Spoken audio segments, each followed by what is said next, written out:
What's going on, everybody? Matt Cole here, and you're on the Journey podcast. And today, we're going to talk about the Tiger King. What the heck is going on?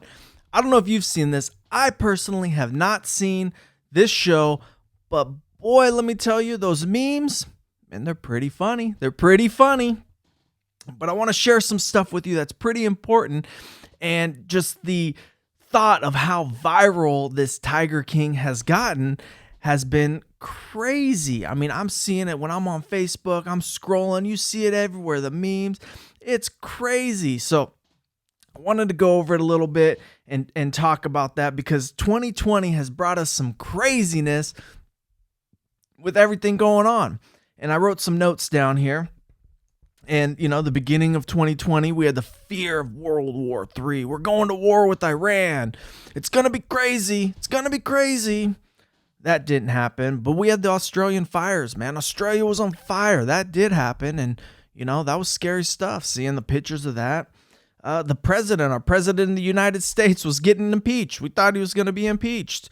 That was another crazy thing. And then we get this coronavirus that just completely throws everything out of left field and is absolutely just crazy. I mean, I feel like I'm living in a fairy tale. I feel like I'm living a movie that's been written, a Stephen King movie about this virus in 2020, and it's crazy, man. I don't know about you, but when you look at it, it's all exciting stuff, right? Because life's always happening for us, and it's exciting.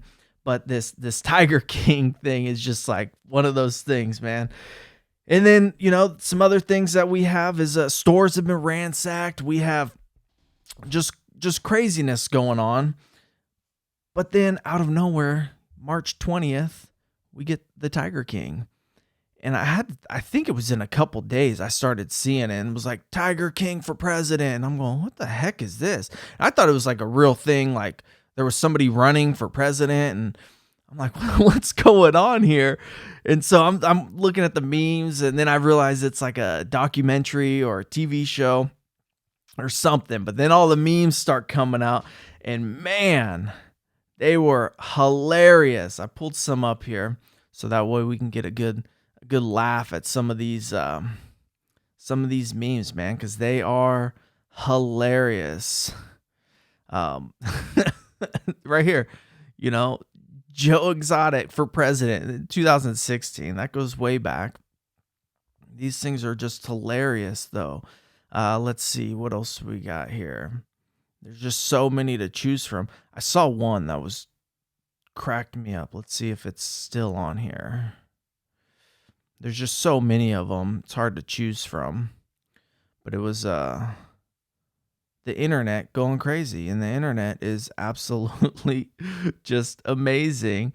But I'm looking at all these memes and I'm going, wow, someone had time and they spent time making these things. And it's just, here's a toilet paper one. I haven't read this one. I will make people lose their goddamn minds. Hold my beer. Oh my goodness. This is crazy, right? Tiger King. And so I'm like, what is this thing? So I look it up. And Tiger King is a Netflix series that's on Netflix. It came out on the 20th, and it's about a guy, and he's eccentric, and he is, I don't know, has tigers, and I don't really know what it is, but it's just crazy to me how viral this got into.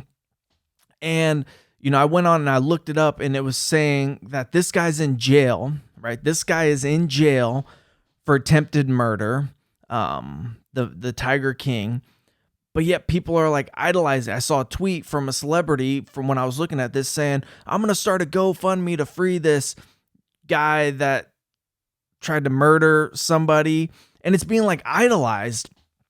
And I just don't get it. Like I get that it's funny because it's funny to me when I look at it. But like people get serious. They're like, oh man, this is like it. I'm into this. I'm into this show and it's amazing.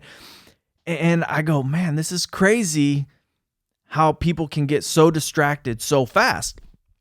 Because I look at things and right now, I'm freaking out. Like not freaking out, like I'm excited, but I'm going, man, things are changing in my world and I need to be prepared. But then so many people are consumed with stuff like the Tiger King here. And so, today I was on reading news articles, Bay Area to extend stay-at-home orders through May 1st. So that's another month of stay at home.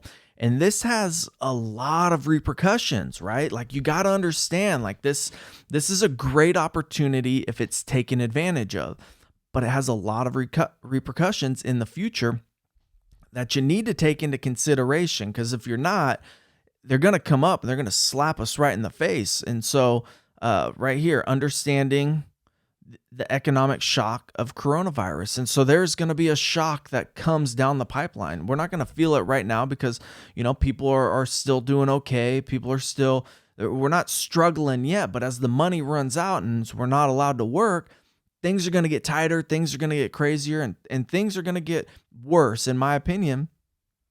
Unemployment's going to go up, people are going to lose their jobs, and it's going to have a compound effect for the negative. And reading a bunch of articles saying, like, hey, this is coming, like, watch out, big companies laying people off, little companies laying people off. And it's really fascinating to read all this stuff. I was reading unemployment. And I did a whole video on this. Unemployment had 3.3 million claims last week. Well, 2 weeks prior, they had 283,000. So it jumped up 3.1 million claims. And as businesses stay shut down longer, that number is going to continue to go up, because what's going to happen is people are going to not be able to afford their employees anymore. So right now, business owners and people, we're all trying to weather this storm. But simple economics, you can't keep paying people if you're not getting sales, if you're not getting the business that you once were. So more people are going to lay off. I bet this number goes from 3.3 to 5 million and maybe even 10 million people filing for unemployment.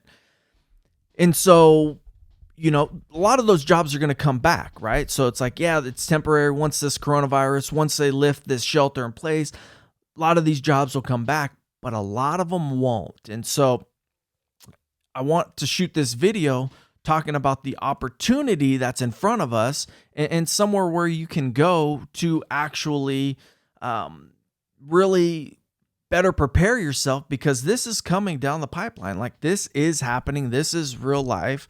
And the economy is going to be affected in a negative way. And we will feel these effects, month 2, month 3, month 4, month 5, month 6, and we'll see how long this thing plays out, but it's going to affect. And so if you're in a position right now where you maybe are uncertain about your job, right? You're going, man, especially us, we live in the Napa Valley, Napa and Solano County is the area that I'm mostly in. And Napa Valley is a very, very big hospitality place, right? A lot of people come from all over the world. And during the shelter in place, that's completely just stopped. And so we have wineries that were doing fantastic and everything was good, now have no traffic. They have none of that tasting room. And that means all the banquet people aren't serving the food. And so sales dramatically go down. Restaurants are closed. Businesses are closed. I mean, all of these things, and now all of these people are going to be affected. But you got to understand, when they flip the switch and they go, okay, you can go back out now, it's not going to be like, oh, come back, we're going to hire you back. It's going to be like, all right, let's see how this goes. And it's going to build up slow. And there's going to be a lot of fear. And fear is what drives everything. Like, emotion is what drives everything. And there's going to be a lot of fear within the country of traveling, of going places. And so as a place like Napa, where we get a lot of business from outside travelers, that's going to have a big effect on people coming to Napa and rehiring all of these employees. Like, this is the facts. Like, you're not hearing this from people, but this is stuff you got to listen to. You got to pay attention to. There's going to be a lot of opportunities in other avenues, but you got to skill up to get to those opportunities. You got to skill up. You got to make sure you're prepared. And that's what I want to talk about today, is getting prepared. And I want to showcase something that I personally have that I use because I think it's a great tool. And I get no, I have no affiliate link. I get nothing. This is just something that is good. And if you're spending time on Tiger King, I would advise to like spend less time on that and more time skilling up and getting right and getting prepared because things are about to shift and things are about to shift, I think, in a big way. And if you're not preparing yourself, then you're behind the eight ball and it's going to hurt a lot worse. I mean, it's going to hurt everybody. It affects everybody. Go to the grocery store. You're seeing it right now.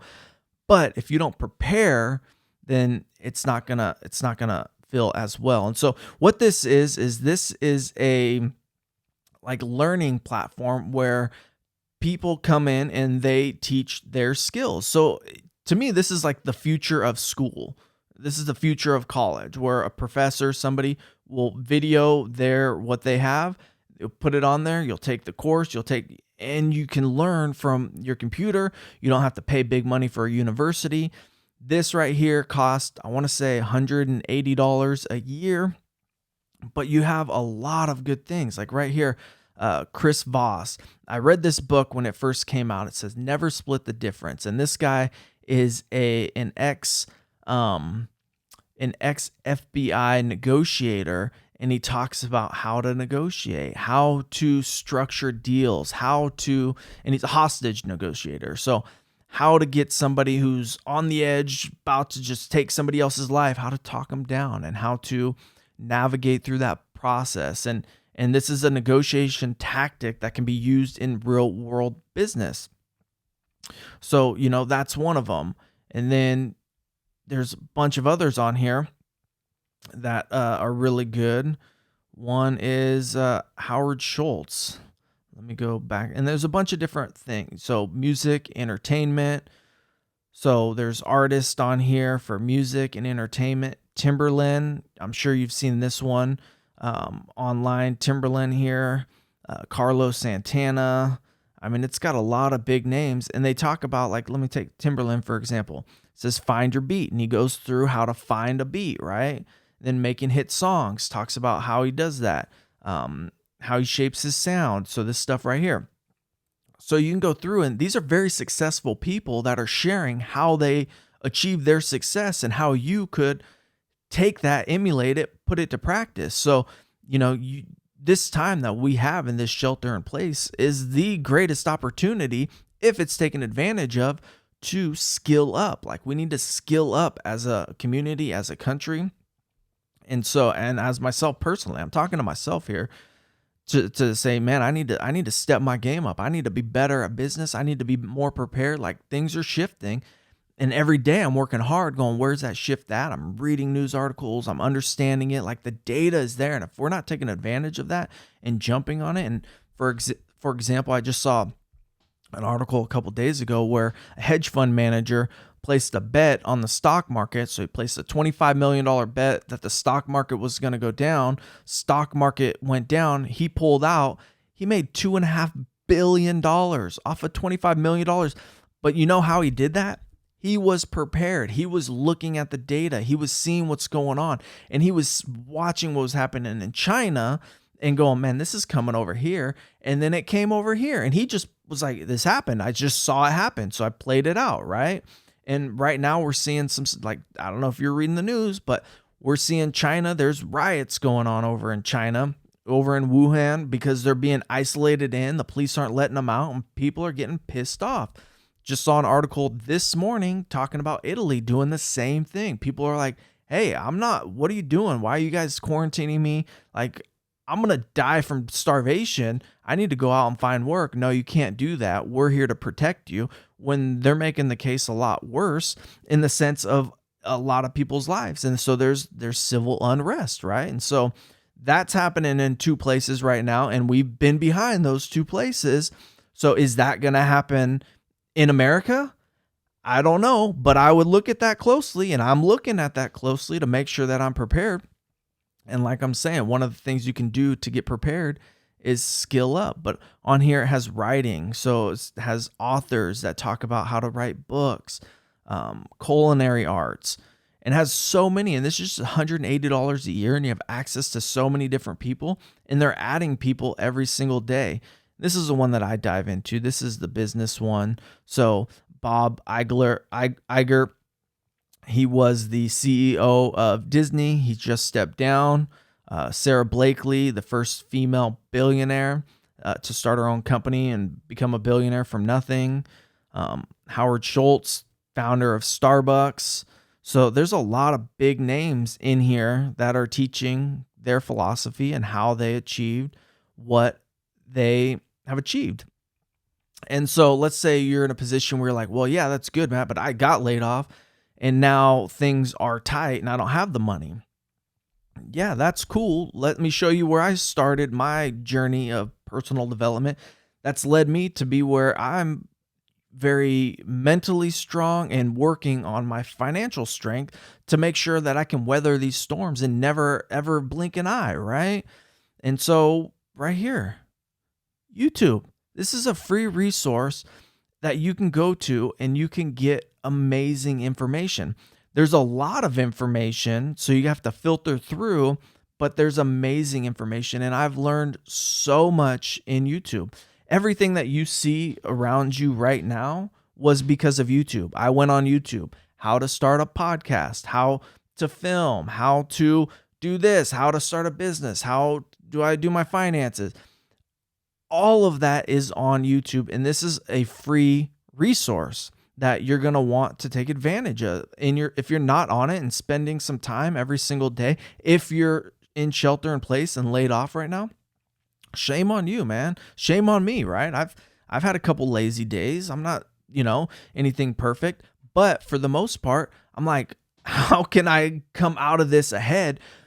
Because you got to remember, most wealth, if you look back in history, transitions or big wealth plays are in down economies. That's the best time to create generational wealth, to get your family set up. But you got to be prepared and you got to be looking at things and you got to make sure that you don't miss it. In 2008, the financial crash is a perfect example because the real estate market crashed. And in 2009 and 10, you can get real estate pennies on the dollar. But I wasn't in a position to even know that was going on, right? I was working at a grocery store. My life didn't change at all because my work stayed the same. Like nothing changed except I watch it on the news. I go, I guess the economy's crashing. I don't know. It didn't affect me personally because I was in a position. But if I was aware during that time, I wouldn't have bought my house when I bought my house, because I bought my house in 2007 at the peak in the market. And I bought it because I'm like, successful people own real estate and I need to own real estate, right? Well, yeah, they do, but they do it specific ways. And so some people told me, hey, Matt, don't buy a house. Wait. It was an election year. It was the year that Obama got elected. So 2007, election year, big deal, right? First black president. And I didn't take, some people's advice because I thought I knew better and I wasn't looking around. Internet wasn't as big of a deal as it is right now. And so I bought in 2007, and within 4 years, the value of my house was a quarter of what it was when I bought it, right? Versus if I would have waited and paid attention and looked at resources, I could have bought 3 or 4 houses for the amount that I was paying for the one house. And right now I'd be owning a house and have a couple rentals instead of going, okay, how do I get my real estate portfolio built back up in the market that's been going up? So there's opportunity that comes up in down markets. We just got to be prepared. And going back to this Tiger King, this guy's getting so much attention right now. I for sure am not going to watch this show. It just has no interest to me, but that's all right. If you like it, that's no problem. But just understand, like, this is a distraction and you need to spend just as much time and more time, in my opinion, like skilling up. If you think your job or your career or your position is going to be in jeopardy coming in the near future. So, you got to look at all of those different things because this is happening. This is happening right now. This is real life. And I want to make sure I'm prepared and I want to make sure you're prepared, man. So if you're watching this, good job. congratulations, because you're watching. Hopefully I'm coming across as positive and just sharing what I know, right? The reason that I do this is because somebody shared with me what they knew. Robert Kiyosaki, Rich Dad, Poor Dad. And he said something that was profound. He said, successful people think and do things different. And if it was just hard work, then the guy working hard at McDonald's would be successful, but he's not in the form of finance, right? He could work his butt off, but he's not going to get ahead. He's not going to own a McDonald's unless he does the time to learn some new skills, some skills that pay more, some skills that'll get him further along in life versus just, oh, I need a raise. Oh, minimum wage needs to be higher. We'll never get ahead if that's the attitude that we have. And he shared this, and I learned it from YouTube, watching one of his videos, and then I dove into all of his videos, and it profoundly had a change and a shift in my life. And I just want to give back. And I don't only listen to what successful people are doing, I watch them, right? And right now I consume a lot of podcasts. When I'm exercising or driving or doing something, I'm listening to a podcast. And so I'm going, okay, this is what successful people are doing. They got a podcast. They're putting themselves out there. They're building their personal brand. And you could see that. And your personal brand, I think, is more important than ever right now. And you could just see that over the last 10 years, a shift, right? You have Facebook, Mark Zuckerberg. You have Gary V's. You have Grant Cardone's. You have Elon Musk. You have Howard Schultz, Starbucks. You have the faces of these big brands, and it's a personal brand. And it doesn't matter what they do. It's like, oh, I trust them. I like them. Or maybe you don't, but in most cases, you're like, I like what they do. What are they doing? Gary Vaynerchuk, he just launched a wine, right? And it's like, oh, people are supporting. I like his wine. He's got a wine business. That's cool because of his personal brand. And so I don't only listen, I watch, and then I try and take the same actions that successful people are doing. And that's why I do this. I try and give back, share what I know. This is my journey to get me to where I want to go, to get me to be the best version of myself. I'm not competing with anybody else. I'm competing with myself. When my alarm clock goes off in the morning and I have the option to hit snooze and sleep in, or I have the option to get up, that's the competition that I have with myself. And I have that competition every day. And today's no different. That alarm clock went off 4:30 in the morning. I don't have to get up at 4:30. We're in a shelter in place, minimal appointments. But it was a personal win, right? It was me battling myself. And so I do this for myself. I can't wait to look back on these 20 years from now, especially right now. 2020 is the craziest year ever. And it's going to be an exciting one, and we're going to get through this, but I want to be better prepared, and I want you to be better prepared too. I appreciate you listening to the Real Journey podcast here. Again, my name is Matt Cole. Hope you have a great day. Take care.